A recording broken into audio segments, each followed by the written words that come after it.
നമസ്കാരം. അനേകായിരം വർഷങ്ങളുടെ സംസ്കാരമുള്ള ആത്മീയത തുളുമ്പി നിൽക്കുന്ന ഒരു മഹത്തായ രാജ്യമാണ് ഭാരതം. ആ രാജ്യത്തിൽ യജ്ഞങ്ങളുടെ പ്രത്യേകത അമൂല്യമാണ്. അത്തരത്തിലുള്ള കലിയുഗത്തിലെ ഒരു യജ്ഞമാണ് സപ്താഹയജ്ഞം. ആ സപ്താഹയജ്ഞം നടക്കുന്ന എറണാകുളം ജില്ലയിലെ ഇടപ്പള്ളിയിലുള്ള ചേന്ദകുളങ്ങര ശ്രീകൃഷ്ണ സ്വാമി ക്ഷേത്രത്തിലേക്കാണ് ഞങ്ങൾ ഇന്ന് യാത്രയാകുന്നത്.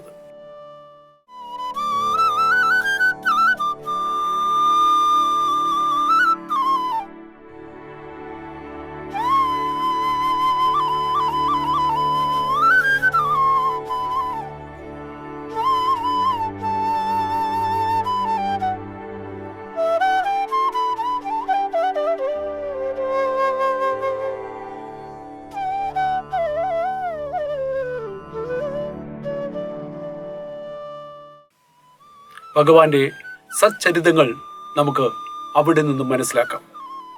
ജഗത്മയനും സർവചരാചരത്തിൻ്റെയും ജനയിതാവുമായ ഭഗവാൻ ശ്രീകൃഷ്ണന്റെ ജീവിത ചരിത്രങ്ങൾ പാരായണം ചെയ്യുന്ന ധന്യവേദിയാണ് സപ്താഹയജ്ഞങ്ങൾ. 7 ദിവസത്തിലായി നടത്തപ്പെടുന്ന ഈ യജ്ഞം യജ്ഞാചാര്യന് മാത്രമല്ല, അതിൻ്റെ ശ്രോതാക്കൾക്കും അനേകം ഫലസിദ്ധി ലഭിക്കുന്നു എന്നുള്ളതാണ് വിശ്വാസം.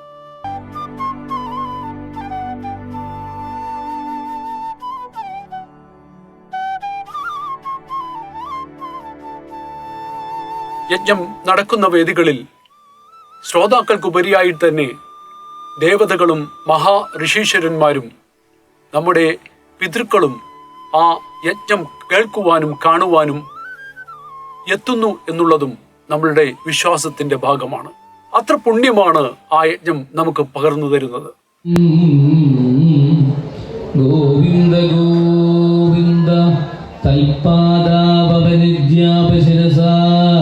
ലോകപാവനി സഭാര്യസാനുജാമാത്യസകുടുംബോവഹന്മുദ വാസോഭിപീതകൗശേ ഭൂഷണൈശ്ച മഹാധനൈഃ അരിതൈത്വാശ്രുപൂർണാക്ഷോനാശകൽ സമുപേക്ഷിതും ഇത്തം സഭാജിതം വീക്ഷ്യ സർവേ പ്രാഞ്ജലയോ ജനാഃ നമോ ജേതി നേമുസ്തം നിപേതോ പുഷ്പദൃഷ്ടയാ സർവത്ര ഗോവിന്ദ.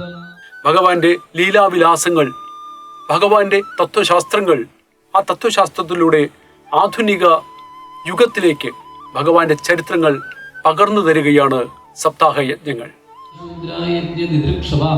തത്രേയു സർവരാജാനോ രാജ്ഞാം പ്രകൃതയോ നൃപ തതസ്തേ ദേവേജനം ബ്രാഹ്മണാ സുമലാംഗലേ കൃഷ്ട്വാ തത്ര യഥാംനായം ദീക്ഷയാഞ്ജകൃതീന്ദ്രപം ഹൈമാകിലോപകരണാവരുണസ്യേധാപുര ഇന്ദ്രാദയോ ലോകപാലാ വിരിഞ്ജ ഭവസംയുതാഃ സഗണാഃ സിദ്ധഗന്ധർവാ വിദ്യാധരഭോരികാഃ മുനയോ യക്ഷരക്ഷാംസി ഖഗകിന്നരചാരണാഃ രാജാനുശ്ച സമാഭൂത രാജപത്നിശ്ച സർവശാ രാജസൂയം സമേയുസ്മ രാജ്ഞ പാണ്ഡുസുതസ്യ വൈ മേരിജേ കൃഷ്ണഭക്തസ്യ സൂപപന്നമവിസ്മിതാഃ അയാജയൻ മഹാരാജം യാജകാദേവവർച്ചസാ രാജസൂയേന വിധിവിൽ പ്രാചേതസമിവാമരാഃ സൗത്യേഹന്യവനീപാലോ യാജകൻ സദസസ്പതിൻ അപൂജയൻ മഹാഭാഗാൻ യഥാവൽസു സമാഹിത സദസ്യാഗ്ര്യാഹരിഹണാരിഹം വൈ വിമർശന്ത സഭാസദ നാദ്യഗച്ഛന്നദൈകാന്ത്യാൽ സഹദേവസ്തദാ ബ്രവീൽ അർഹ്യതിഹ്യച്യുതശ്രൈഷ്ട്യം ഭഗവാൻ സാത്വതാംബതി യേഷ വൈ ദേവതാ സർവാ ദേശകാലധനാദയ യഥാത്മകപദം വിശ്വം കൃതപശ്ചേതാത്മകാഃ അഗ്നിരാഹൂതയോ മന്ത്രാ സാഖ്യം യോഗശ്ച യൽപരാ ഏക ഏവ അദ്വിതീയോ വസാവൈദതാത്മ്യമിദം ജഗൽ ആത്മനാത്മാശ്രയസഭ്യാസൃജത്യവതി ഹന്ത്യജ വിവിധാനീക കർമാണി ജനയൻ യദപേക്ഷയ ഈഹദേ യദയം സർവ ശ്രേയോ ധർമാദിലക്ഷണം തസ്മൽ കൃഷ്ണായ മഹദേ ദീയതാം പരമാർഹണം ഏവം ചേത് സർവഭൂതാനാം ആത്മനശ്ചാർഹണം ഭവേത് സർവഭൂതാത്മഭൂതായ കൃഷ്ണായ അനന്യദർശിനേ ദേയം ശാന്തായ പൂർണ്ണായ ദത്തസ്യാനന്ദ്യമിച്ഛതാ ഇത്യുക്ത വേദങ്ങളെ 4 പകുത്ത വേദവ്യാസൻ തൻ്റെ 5ാമത്തെ വേദമെന്ന രീതിയിൽ ശ്രീമദ് ഭാഗവതം രചിക്കുമ്പോൾ അദ്ദേഹം മനസ്സിലോർത്തിരുന്നത് സാധാരണ ജനങ്ങൾക്ക് ഭഗവാന്റെ ഈ തത്വോപദേശം വളരെ ലളിതമായ രീതിയിൽ പകർന്നു കൊടുക്കുക എന്നുള്ളതായിരുന്നു.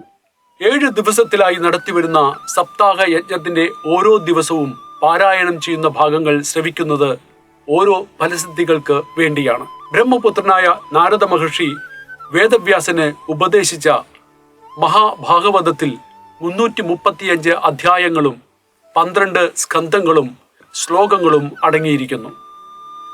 ശാപം മൂലം 7ാം ദിവസം തക്ഷകന്റെ ദംശനത്താൽ മരിക്കും എന്ന് ഉറപ്പായ മഹാരാജാവ് പരീക്ഷിത് രാജാവിന് ബ്രഹ്മർഷി 7 ദിവസങ്ങളിലായി ശ്രീമദ് ഭാഗവതം ഉപദേശിച്ചു കൊടുത്ത് മോക്ഷത്തിലേക്ക് എത്തിച്ചു എന്നും പറയപ്പെടുന്നു. 7 ദിവസങ്ങളിലായി രാവിലെ 6 മുതൽ വൈകിട്ട് 7 വരെ നടക്കുന്ന സപ്താഹ യജ്ഞത്തിൽ സ്തുതികളും തത്വോപദേശങ്ങളും ഭഗവാന്റെ അവതാര ലീലകളും അടങ്ങിയിരിക്കുന്നു. 1ാം ദിവസത്തെ വരാഹ അവതാരമടക്കമുള്ള മഹത് വചനങ്ങൾ ശ്രവിക്കുന്നത് ശത്രുദോഷത്തിനും ഭൂമിലാഭത്തിനും വേണ്ടിയാണ്. 2ാം ദിവസത്തെ ഭദ്രകാളി അവതാരം ജ്ഞാനാഭിവൃദ്ധി കുടുംബഭദ്രതയ്ക്കും ശ്രേഷ്ഠമാണ്. 3ാം ദിവസത്തെ നരസിംഹാവതാരം ഭയനാശനം കാര്യസിദ്ധി എന്നതിനും 4ാം ദിവസത്തെ ശ്രീകൃഷ്ണാവതാരം സത്പുത്രലാഭത്തിനും പുനർലബ്ധി എന്നതിനും വേണ്ടിയാണ്. 5ാം ദിവസത്തേത് രുക്മിണി സ്വയംവരമാണ്. മംഗല്യസിദ്ധി അഭീഷ്ടസിദ്ധി എന്നതിനും വളരെ ഫലപ്രദമാണ്. 6ാം ദിവസത്തെ കുചേലവൃത്തം ശ്രവിക്കുന്നത് ദാരിദ്ര്യ ദുഃഖ ശമനത്തിനും സന്താന ശ്രേയസ്സിനും വേണ്ടിയാണ്. 7ാം ദിവസത്തെ മാർക്കണ്ഡേയ ചരിതം പാപമോചനത്തിനും മോക്ഷലബ്ധിക്കും വേണ്ടിയാണ്. ഈ 7 ദിവസങ്ങളിലായി മറ്റു കഥകളും ഇവിടെ പാരായണം ചെയ്യപ്പെടുന്നു. വ്യാസ നാരദ സംവാദം, പരീക്ഷത്തിന്റെ ജനനം, ധ്രുവചരിത്രം, കപിലോപദേശം, ദക്ഷയാഗം, അജാമിളോപാഖ്യാനം, പ്രഹ്ലാദ ചരിത്രം, ഗജേന്ദ്രമോക്ഷം, കൂർമാവതാരം, ബാലലീല, ഗോവർദ്ധനോദ്ധാരണം, നരകാസുരവധം, ബാണയുദ്ധം, രാജസൂയം, ഉദ്ധവരുടെ ബദരീയാത്ര, കലിവർണ്ണനം, ബ്രഹ്മോപദേശം തുടങ്ങിയ നിരവധി കഥകളും ഈ സപ്താഹ യജ്ഞത്തിൽ പാരായണം ചെയ്യപ്പെടുന്നു. ഭക്തിസാന്ദ്രമായ ഭക്തിയിൽ നിറഞ്ഞു നിൽക്കുന്ന ഈ കഥകൾ ശ്രവിക്കുന്നത് ആധുനിക ലോകത്തിന് ജീവിത ലക്ഷ്യമുണ്ടാക്കുവാൻ സാധിക്കും എന്നുള്ളതാണ് സത്യം. ആധ്യാത്മികതയുടെ നിറകുടമായി നിൽക്കുന്ന ഈ 7 ദിവസവും ഓരോ ഫലസിദ്ധിയുള്ള ഓരോ അധ്യായങ്ങൾ വായിക്കുമ്പോഴും അത് ജീവിതത്തിൽ പകർത്തുക എന്നുള്ളത് നമ്മുടെ ഓരോരുത്തരുടെയും കർത്തവ്യമാണ്. വേദങ്ങളിലേക്ക് കടക്കുവാൻ നമുക്ക് സാധിച്ചില്ലെങ്കിൽ പോലും 5ാം വേദമായി കരുതപ്പെടുന്ന ഈ മഹാഭാഗവതത്തിൽ നിറഞ്ഞു നിൽക്കുന്നത് നമ്മുടെയെല്ലാം ഭഗവാനായ കൃഷ്ണന്റെ ലീലകളും തത്വോപദേശങ്ങളുമാണ്. നമസ്കാരം.